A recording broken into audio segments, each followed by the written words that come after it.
This is Legendary Adventures, a Legend of Zelda playthrough podcast. This week we're playing through the Gameboy Advance version of The Legend of Zelda 4 Swords via Nintendo Switch Online plus Expansion Pass. When it was first released in 2002, 4 Swords was a strictly multiplayer game. It came bundled with a Link to the Past, which allowed players to enjoy some classic single-player Zelda action. But those looking to play 4 Swords, the new title on the cart, needed to find at least one other friend who had a Game Boy Advance and a copy of 4 Swords. Optimally, they would have 3 other friends with Game Boy Advances, a copy of the game, and link cables. But we're tackling it a little differently. In June 2024, Nintendo added a Link to the Past and 4 Swords to the Nintendo Switch Online plus Expansion Pass service. I spent the extra money for the expansion and enlisted 4 other people to play the game with me. They are my wife Mandy. Hey guys. Scott. Hi. Sarah. Hello. And Eric. Hello. We split our playthrough between 2 sessions, and we talked a bit about what we liked, didn't like, and how the game worked after each session. Each of us had a different level of experience with 4 Swords. I completed a playthrough of the first 4 levels in the Anniversary Edition in the single-player mode before trying out the multiplayer. Neither Mandy or Sara had ever played 4 Swords before. Scott had played the sequel 4 Swords Adventures on GameCube, but this was his first time playing the original 4 Swords. Like me, Eric had also played the Anniversary Edition in single-player prior to this playthrough. None of us had ever played online using the classic games on the Nintendo Switch Online service before. It took us a little bit to get it figured out. Do I select 4 Swords then? I select online play. We spent a few minutes just figuring out how to work the online invites and getting our voice chat set up. Oh, yep, I see you. Once we had that figured out and the opening cutscene started to roll, Oh, okay. We got a evil eye. Is that Ganon? the cutscene was not in sync for us. I think we're at kind of different pacing. I haven't seen Vati. Okay, there. I see Vati now. That was a surprise, but after the opening cutscene, the game pauses on a linking screen, allowing everybody to connect and sync up. Linking with other systems. Please wait a moment. Mandy and I tag-teamed our playthrough. Mandy played the tutorial and the first stage, and I took over after that. We were Green Link. In the first session, Scott was Blue Link, Sara was Red Link, and Eric was Purple Link. I'd like to know the backstory. Did it tell us why there were 4 links? Yes, that was the magic sword we were using. It split us into 4. Oh, we were all the same person. So we were the different parts of Link's personality. So his smart, sassy, his attractive, cool, his soulful, all the different components. I see, I understand now. Yeah. The funny one, We the weren't social one, quintuplets at all. the Okay. smart one, yeah, all of that. The sensitive one. Oh, yes, Yep. the dreamy one. After linking up, players are presented with the world map. Remember, 4 Swords is broken up into self-contained levels, and each stage is selected from a map screen. There are 5 levels total in the game. 1 is a tutorial stage, and the other 4 are the true meat of the game. I take it we need to go to Chambers of Insight? I had our group start with the Chambers of Insight, the tutorial stage. Players are guided through a series of challenges by fairies. Okay. Oh, those are the fairies from Majora's Mask. Each tutorial section is entered through a warp zone. All 4 players stand on a warp zone and are taken to a section of the tutorial area which teaches a concept. I don't think our group completed the entire tutorial, but they certainly were more thorough and saw more than I did during my single-player experience. It seems every item and mechanic found in the game is inside that tutorial zone somewhere. The tutorial was long. There was so much. There's so many different things, right? I can be a gnat. You can have wings. You can have boots. You can have a bow. It just was a lot of things. Stray fairies in each tutorial zone can be consulted to get written instructions for each mechanic being introduced. Our group didn't always talk to those fairies. When they skipped talking to fairies, they still figured out how to proceed. In 4 Swords, players work together to overcome challenges. Are we all supposed to push together? Is that the deal? Oh, look at that. Look how strong we are. They ended up figuring a lot of what was being taught on their own. Can we swim? Oh, we can swim. How do we swim? Press A to swim faster, and I guess B to dive. Okay, that's what we're doing. The water, there's a hole. Well, they There's a don't even hole need following slippers. me. Oh, it's the green guy. Throughout the tutorial, players are introduced to movement like swimming and various items that will be used throughout the game. The tutorial also introduced some unique enemies that players are required to work together to defeat. That includes some armored enemies that players need to work together to rip apart, and other that players need to throw to another player in order to deal the fatal blow. Also enemies which quickly regenerate unless ganged up on. Well, I think it was another instance of good design in a Nintendo game. Oftentimes in Nintendo games, when you look at something, Mario is really good about this. You know you cannot jump on Spiny because of the spikes. And with the pulley guys, you had the handles hinting at what you were supposed to do. And, once we saw those handles, we were able to quickly figure out how to dispatch those guys. For Erick, he felt figuring out how to defeat these enemies was pretty intuitive. He read the clue built into their design. For Mandy, it was a different experience. Because I wasn't catching on to those things. Because I'm not that good at video games. Not catching on. There are hints there, like Eric was saying, but Yeah. you got to be able to know You how to gotta, read yeah. the hints. That was a good point Eric made. That I think Mandy and I both said that we tend to not actually talk to the people. Like even today, I was playing Animal Crossing, and the point is to talk to the villagers, but I just didn't even read it, and I didn't know what to give the last item to. So I had to go talk to everyone until I found them.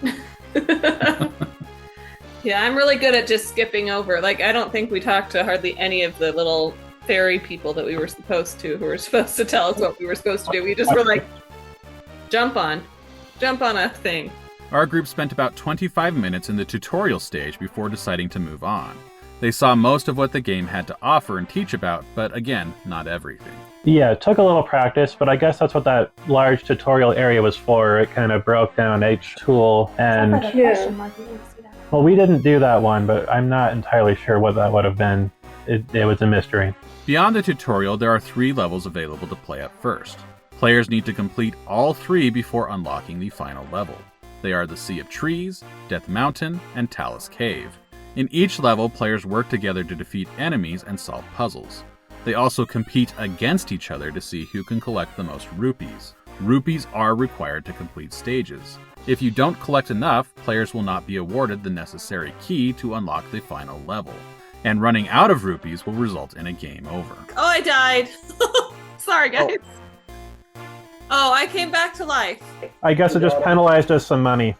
The first revival after death costs 50 rupees. It only goes up from there, raising 50 rupees each time. Each stage also features a variety of items to use. Players can hold and use only one item at a time. The items mostly return from previous games, but there's also a new original item. Our group began with the Sea of Trees. It's a forest-themed stage. Right from the start, our group found and put to use Rock's Cape in order to cross a stream. Oh no. I don't like this stage. This particular area and challenge was the start of this second segment when I played on single-player mode. It was the first segment in this multiplayer session due to the way that the levels randomize themselves. The river features a swift current. Players who successfully manage to jump from bank to bank can collect extra rupees. With our group, the jumping didn't last long. I was trying to jump over it. I got caught in the river anyway. We also found a hand car or pump car, a minecart operated by its 2 passengers. While on the pump car, players have to alternate button presses to move across a set of tracks. I walk down the street like, a minecart. Because Mandy and Sara were unable to ride the pump car, they had to take an alternate path through the level, finding switches and pushing stones in order to open doors and collect rupees, while Scott and Erick tackled other challenges on their own. Okay, Purple, I see a torch we can light to the north. The 2 groups worked separately, I found a key. Anybody see a locked door? but they all wound up near the center of the map, where they found the exit.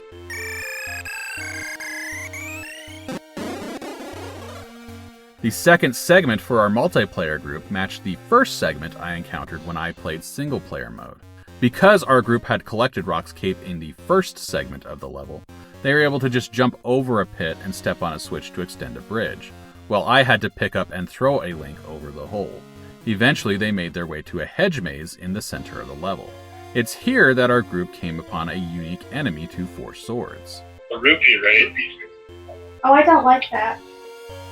Rupee wraiths steal rupees from players. and allow other players to scoop up any lost rupees. Players can pass the wraith from one to another with a touch. The rupee wraith cannot be defeated. They simply go away after a while. Once the wraith was gone, our group made their way to the end of the segment. The third segment of the Sea of Trees is a boss fight. It's a version of the Zelda 1 boss Manhandla, specifically designed for Four Swords play. As the boss fight begins, there are 3 heads, or perhaps more accurately, blooms which rotate around the body. The blooms open and close, shifting colors at random as they do. I'm not seeing red at all, and I am red. Only a link of a matching color can deal damage. After all 3 heads are destroyed, the boss sprouts an additional bloom and 2 handles on the right and left. Players have to team up and pull the handles out to open the bloom, which will feature 2 colors once opened. So we have to manhandle it? Sure. I have the handle pulled, now what? Need someone else to pull on the other side. Our group managed to bring the boss down in about 3 minutes. Oh gosh! Come on, come on! I think we might have gotten it. Yeah, it's down. After stepping on the portal, players are transported to a Great Fairy. We collected more than 3,000 rupees, well over the 1,000 rupee requirement to fully complete the level. The Great Fairy awarded a silver key, and then the player rankings are revealed. The player who collected the most rupees wins. So, who came out on top on this level? Circle! How did that happen? Woo, 4th place. I didn't know we were fighting each other. The top player is also awarded a medal. After the ranking, I swapped with Mandy and took over playing Green Link. We had a choice between 2 levels, the Fiery Death Mountain and the Icy Talus Cave. The preferences of our group? I don't have a preference. I would say fire. Fire it was. We moved on to Death Mountain. As the stage opened, we found ourselves separated on narrow pathways. Fiery grass lines portions of the path, and a Helmasaur runs back and forth. Yeah. What? Holy cow! Ah! Where'd you come from? The fire can be cut because it is a grass substitute, but a Rock's Cape is also provided. We donned the capes and did our best to leap over the fire and the Helmasaur, and a pool of lava to reach the next item, the Magnetic Glove. The monster does need to be killed before players can move on, and the glove can help with that. I ended up getting pushed into the lava by the monster, only to have it fall in and kill itself. The glove is then put to a fun and unique use. One player stands on one side of a wall, while the other player stands on the other side and uses the glove to carry that player over a pool of lava. Okay. I need to ferry someone over. Okay, Red, ferry stand over here. Hey, I want to be there. Oh, it's great. We also found a new item introduced in Four Swords. Oh, a hat. The Gnat Hat allows players to grow and shrink at will. This kind of reminds me of the fairies in Cinderella. Back a little bit. How they kind of shrink and grow when they fly around. We had to use the hat and small mouse holes to navigate through a maze. Okay, this looks like I'm in a territory you guys have already explored now. Oh, should we not be following you? I've been following you. In the second segment of Death Mountain, we encountered a Wizrobe enemy. This one had specific elemental powers, marking the first time in my memory a Wizrobe was themed after a specific element. Getting caught on fire causes Link to run around wildly while allowing the fire to spread to other players. I'm on fire, help! How do I get it out? I'm about to rock and roll. We also navigated a maze featuring bounce pads which shift the direction that you bounce each time you step on them. Bombs were used to reveal a series of chests and claim the key. I've got the key. Did anyone see the locked door? Yes, we found it over here. Green, go the other way. Okay, east and north, says Sara. The boss is a creature made of flames known as Goen. Oh, they look like calcifer. To take it down, we played a good old-fashioned match of Dead Man's Volley, with a twist. This time it's color-coded, and only the Link of the correct color can volley. Red. Go, that was quick. Of all the bosses in the game, Goen in my experience is the easiest. We again collected more than 3,000 rupees, and the Great Fairy awarded us with another silver key. Once again, Erick was the top rupee earner of the level, but Scott came in a close second. That's where we ended our play session. I wanted to get everyone's thoughts on what we had played, so here's what they had to say. I think it's a fairly fun game. It does take a lot of coordination, but I think they had some pretty clever uses of the tools, like using the magnet glove to drag someone across a wall and things like that. It's creative. Just kind of going off what Scott was saying, it opens up some new possibilities in puzzle solving. It's not all, just one guy doing the thing. It's us together lifting the boulders or activating the switches. Yeah, very cooperative. I will say, as a gnat, it was surprisingly hard to stand on that one platform. Oh, the gnat-sized platform? Yeah. I did not like the cape because I didn't realize you had to get a little bit of a running start, so I just kept on falling down this hole, over and over, and I wasn't flying, and everyone else was ahead of me, and I didn't understand. Also, even though there was some familiarity with the items, there were still things that took a little getting used to, like how the magnets worked, or just learning the distance you can travel with the cape. So between those two levels, between the Sea of Trees, the forest level, and the Death Mountain fire level, did you have a preference? Is there one that you liked more than the other? I found I preferred the Sea of Trees, but that's mainly because I was getting a lot of environmental damage from all the lava and fire. I liked the look of the trees, but I liked the boss of the fire one. It was much less hard, I guess. Between the two, I don't know that I have a preference. I enjoyed them both. But it's true, there was a bit of that frustration factor with falling into the lava pits. But it was fun going through it and exploring the different areas and fighting the different enemies. I didn't mind the color thing when it came to the paths, because it was like, oh, that's kind of cool that, one person needs to help. But when it came to fighting a boss, I'm a weaker Link. We all know I'm a weaker Link. So it was frustrating to be like, oh no, it's my color, I have to hurry over there, run faster, Link, run faster, and I missed it. That got a little frustrating for me, because I was like, I'm just not that good. But it was kind of nice that it was cooperative and that everybody kind of got a turn to do it. I found the color-coded bosses a little frustrating. I felt like it was a little too hard to anticipate when a certain person needed to take action, and I don't know. It left me a little frustrated. I always seemed to be on the wrong side of the flower when it was going to be my color. I was like, oh, shoot. Gotta get around. With that fire boss, I did not do any of the volleys because the one time I saw it throw blue, I was nowhere near the fireball. I'm pretty sure it threw me a ball that was either purple or red. I'm not sure. It did flash multicolor, like anyone could grab it towards the end. I think the color-coded flowers that we had to hit, or the color-coded bridges, it made for a more engaging experience. A lot of times with the multiplayer games, I guess the challenge with any of those is just making it fun for all the players. But once I understood how the color coding worked, I think that's what made it engaging, because it made me want to keep an eye out for my color. And it really made you communicate with each other, like, oh, hey, where's Red? Red, get over here. Yeah, I can see where you're coming from. It made me think of Cookie and Cream. That's the other co-op game I played, but it's not Nintendo, it was on PlayStation. And that one you could just switch controllers if it was hard, and the little sibling, which was me, could not do it. Just switch controllers real quick. Sometimes I miss Cookie and Cream just because of its unique co-op mechanics. It's a bit like Cookie and Cream, but with swords. Yeah, and the moon was not part of this link, but there is a Zelda with the moon. I thought Cookie and Cream were like Matt the Moon or something.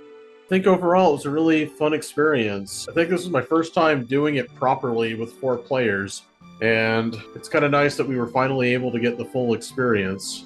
Yeah, I can remember back when I had the GBA cart being a little frustrated that I couldn't find anybody to play it with, as I did want to see that a new dungeon they've added to A Link to the Past, but, just didn't have the opportunity. It is nice that you can play over internet in a lot of ways. You can't switch controllers like I was saying earlier, but you can find more people to play with.